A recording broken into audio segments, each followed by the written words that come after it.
Since I was a little one, I've loved gaming. It's been one of those hobbies I personally indulge in to pass the time.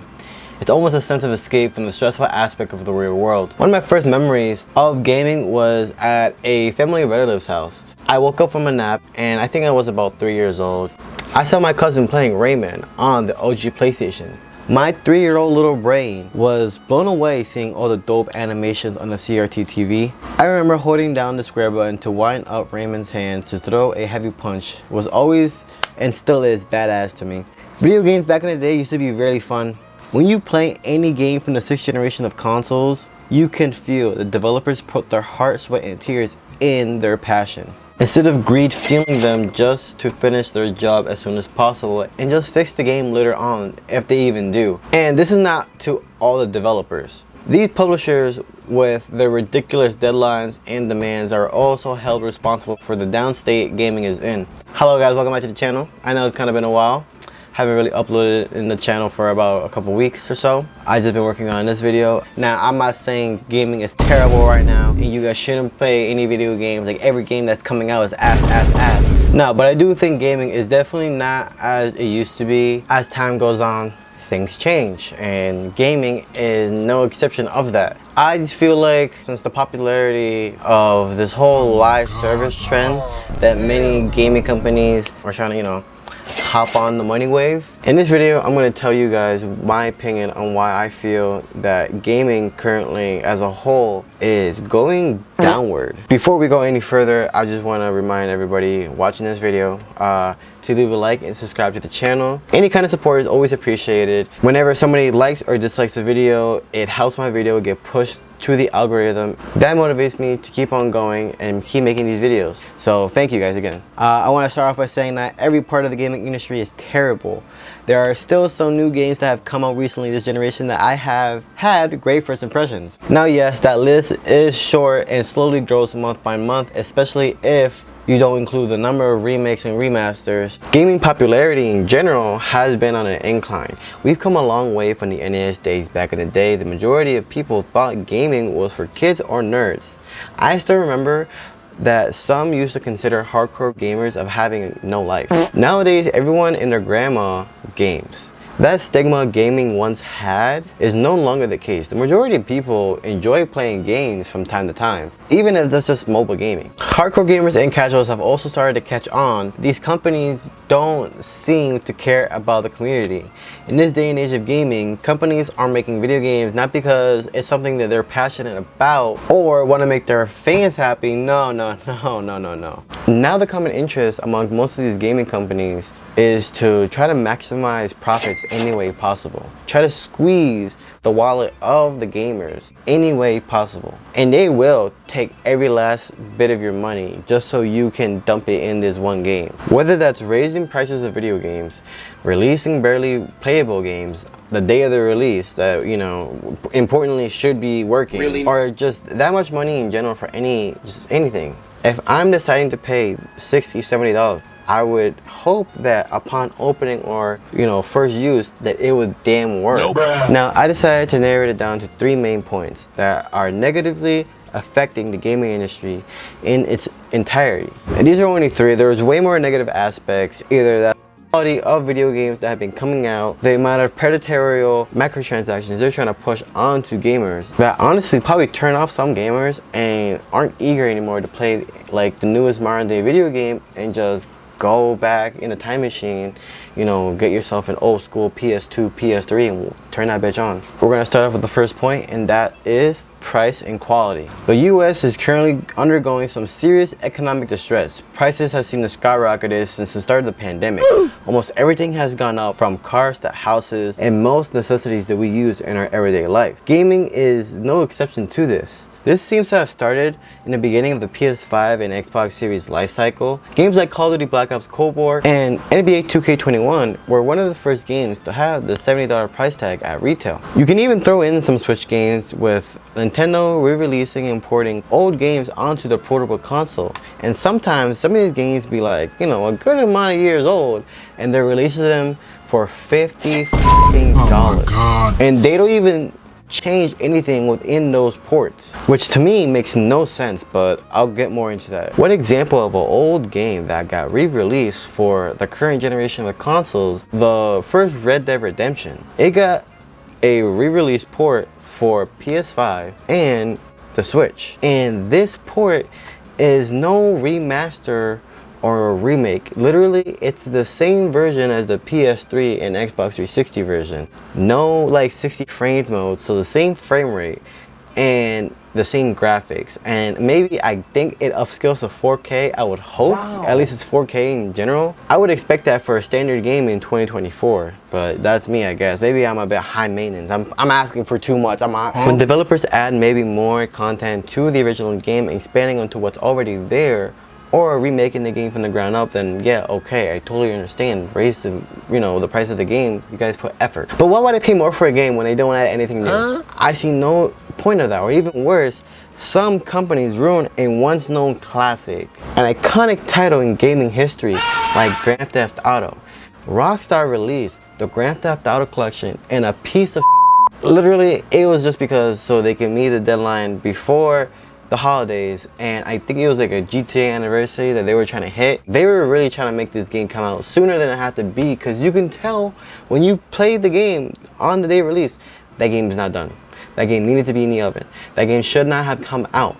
And even worse, that pisses me off, that they never, well, they kind of released updates, but they still have not fixed the game, and it's been like f***ing 3 years. The game came out like all the way back in like 2021, I think. Yeah.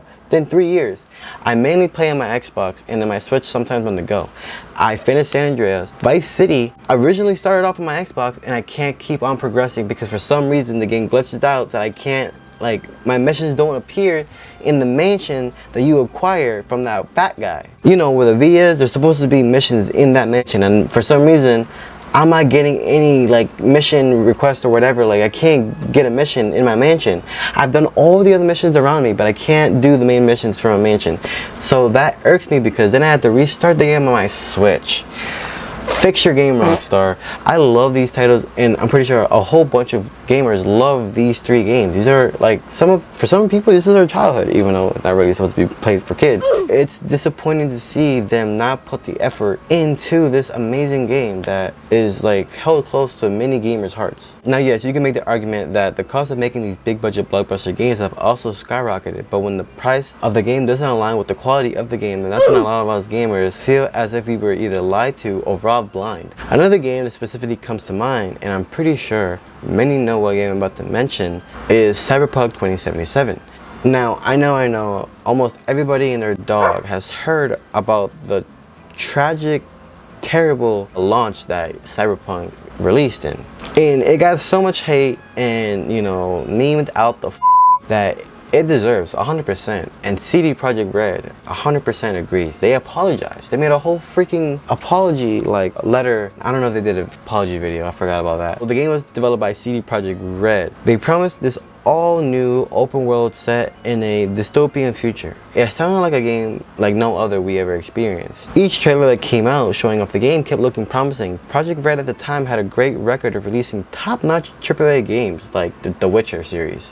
When CD made the game available for pre-order, thousands of gamers rushed to secure their copy for their chance to play the game day one. The game barely worked. Really, nigga? A lot of gamers got to experience probably one of the worst launches in video game history. Bug crashes after bug crashes, funky textures to the point where it feels like you're playing an N64 game instead of playing a modern video game. And single-digit frame rates was what gamers were experiencing day of release. Projekt Red apologized for the horrendous state the game launched in, promised they would fix the game through a series of big updates and patches with the coming years. If you guys want a deeper dive into like the history of Cyberpunk and like where it's at right now, I'm sure if you look it up on YouTube, you'll find hundreds of videos talking about this topic. They just go on a deeper dive. This is nothing new. This has been talked about amongst the gaming community for quite a while now. But today, Cyberpunk is loved by many. They actually fixed their game. And Projekt Red also released their first DLC, which only sparked interest again amongst the people when they heard that upon this new DLC, they will be releasing their like 2.0 update, almost 100% fix the game in entirely. So now a lot of people are playing Cyberpunk, and that's me included. I'm not saying that I love it. Well, you know, it's a good game. I wanted to bring up Cyberpunk because it's remembered as one of the worst launches in gaming history. Players that played day one and came back found the enjoyment they were looking for the day of release many updates later. But myself and many others have started to notice the number of games coming after Cyberpunk that have had bad day one experiences. Studios half-fasting a game for launch to reach deadlines. Release the game as soon as possible, whatever the state the game is, fuck it, release it. What the gamers gotta think about it, who cares? We want our money, we want it now. And just fix the game throughout the years. Just to release something that barely is playable on launch for a full $70, don't forget that, with plans to just fix the game with updates throughout time, because it works so good for Cyberpunk. Nice. Games cost so much to make, to the point that if your game doesn't sell well, or like doesn't sell the minimum budget that it costs to make the game at least, then you're cooked. Studios like Arcane Austin that made Redfall and Vulcan, I don't know if I butchered that, that made that, you know, new reboot Saints Row, are currently dead. Both companies gone. Employees fired or like moved over to a different studio. That's disappointment because people were affected by this. Some probably wasn't looking forward or probably weren't agreeing with the trajectory of these games, but they have no say and they just had to do their job. And since the game didn't work, they lost their jobs. It's just disappointing. These terrible business trends negatively affect gaming industry as a whole. Companies continue to follow these scummy trends, it will only hurt them more than benefit them in the long run. Since we're on the topic of gaming trends, let's move on to my second point. That's gaming trends. Now that's in entirety. I'm talking about like live service games, always on gaming. It's becoming a trend, not only in a business aspect, but also the entertainment side of gaming. Nowadays, with the help of the internet, gaming trends have constantly evolved due to consumer preferences and industry innovations. Companies see how others find success in their games with popularity and profits. Some look over what makes a certain game a smash hit amongst the masses and tend to follow in their footsteps in hopes that it'll work for them in the same way it worked for others. One of the leading video games in trend currently is Fortnite. Games like Call of Duty dramatically changed from their roots. It went from this realistic arcade first-person shooter to now being a more colorful, goofy, and advertise-driven game. Call of Duty isn't the only one guilty of this. Most live service games that have come out recently tend to feel like they're trying to ride the same massive wave Fortnite started. It's to the point that OG gamers don't want to buy the latest AAA games.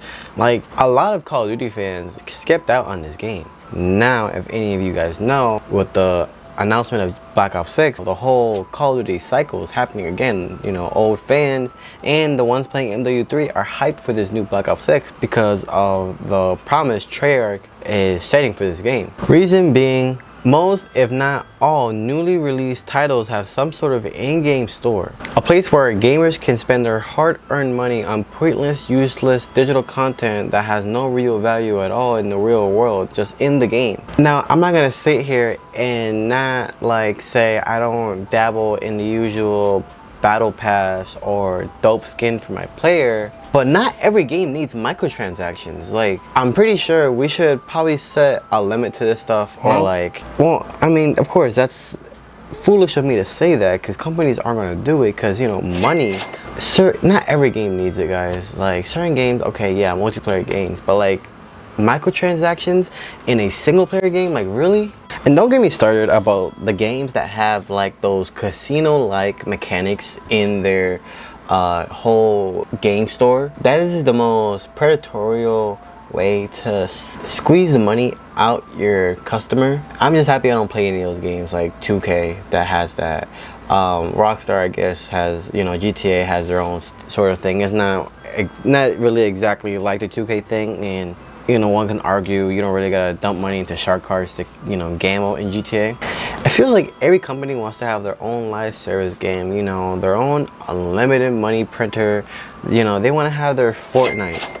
in their umbrella of games they have. Of course, this is why I'm hearing like every other month that there's some new hero shooter or battle royale like game that's coming out, and it's just getting overplayed to this point. None of us want that. Like, a lot of gamers don't want to keep on playing the same game with just a reskin. Maybe if you're lucky, having a new battle royale or hero shooter like game with new mechanics that sets it far apart from all the other heavy competitors like Fortnite and Overwatch. Anyway, with most live service games, it usually doesn't go as planned for the developers and publishers that make this game. You're lucky if your hero shooter like game lasts more than 6 months, or really lucky if you go a full year with a constant player base. With those types of games, you need a lot of players. You know, having a healthy player base benefits the game a lot with the long run. You have more people playing the game, you'll have more people thinking about buying your battle pass. And these other companies have to learn from others' mistakes. Like, these are grown adults not realizing, blinded by money, not seeing what's happening to the other competitors around them, trying to release their own hero shooter like game. Like, Sony, for some reason, is coming out with their own exclusive hero shooter on the PS5 coming out in the summer. And you know, I was thinking, and a lot of people were thinking, it's gonna be free to play, and I was interested. No, it's gonna be $30. Who's gonna pay for that? We can already launch up Overwatch. Who's gonna pay $30 for that game? Yeah, good luck. I don't see that game going longer than 6 months. Helldivers got, I'm not gonna say extremely lucky, because Helldivers is a really good game. I still want to buy that game and play it myself. Helldivers is an example of a always online live service game, and the first one was good, I played it. The second one just exploded with popularity amongst the community and all over the internet, and it was a smash hit. Now yes, a lot of people are making videos right now about how the game is kind of, you know, numbers are going down, but it's still a good game overall. Speaking of always online gaming, on my third point, and that's always online gaming. In a time where everything requires internet connection, and I really do mean everything, it's kind of hard to imagine how life would have been nowadays without it. Gaming has significantly benefited from having online functionalities since the PS3 and Xbox 360 days. From being able to play with friends anywhere around the world, to having the luxury of buying new games from the comfort of your house, to play in minutes, is truly amazing. Sometimes I'd be forgetting how it used to be back in the PS2 days. Multiplayer games is probably one of the most popular genres in video games, whether that's MMOs, shooters, or live service games like I mentioned. Online gaming is insanely popular in 2024. Almost every modern video game has some sort of online functionality implemented within their game. But some may argue that not every game needs to have online features. Seems that certain developers have come up with the idea to start adding online features to more modern games. Suicide Squad is an example of this. Released February 2nd of this year, 2024, a live service looter shooter style game with plans bringing seasonal updates throughout the coming years. But nowadays, gamers are just tired of this whole live service jumbo. I haven't played Suicide Squad at all, just seen a lot of videos about the game, and many can agree the game could have been something truly great, but Rockstar seem to have lost their magic developing games, because the last game they made, Gotham Knights, did not get good reviews at all. It did not have any nice words said about it at all. There weren't that many good reviews. Suicide Squad could die sooner than some would have thought. And it really sucks for those that bought the expensive version of the game or paid more to play the game 3 days early, which is a trend that I don't understand why. I don't know who started that, or whose idea was, oh, let's charge gamers more for the actual release date. Or you just lie to them saying, oh, the game's not out. Like, oh, you can play, you know, you can play early, but just pay more for the game, loser. That's basically what they're trying to tell us without saying it, trying to charge us $30, $40 more to play 3 days early. I feel bad for those that actually did pay to play Suicide Squad 3 days early, because that launch in its own was just bad. Like, there was no reason to spend your money because you couldn't play the game day one, paid to play it on. It still was broken for gamers that didn't even pay to play early. Even the, you know, normal release date, I guess you would call it, still had many gamers disappointed in the quality of the game they paid for it to play day of release. But this really shouldn't surprise anybody currently. Payday 3 was also a game that got the always on treatment, when the previous game, Payday 2, allowed you to play your game offline and if you wanted online. Now if you were to play Payday 3, yeah, you gotta play online. And that game in itself also had a terrible launch. Me and my boys were trying to play the game because, you know, we like Payday 2. We fuck with Payday. But we couldn't even play the game.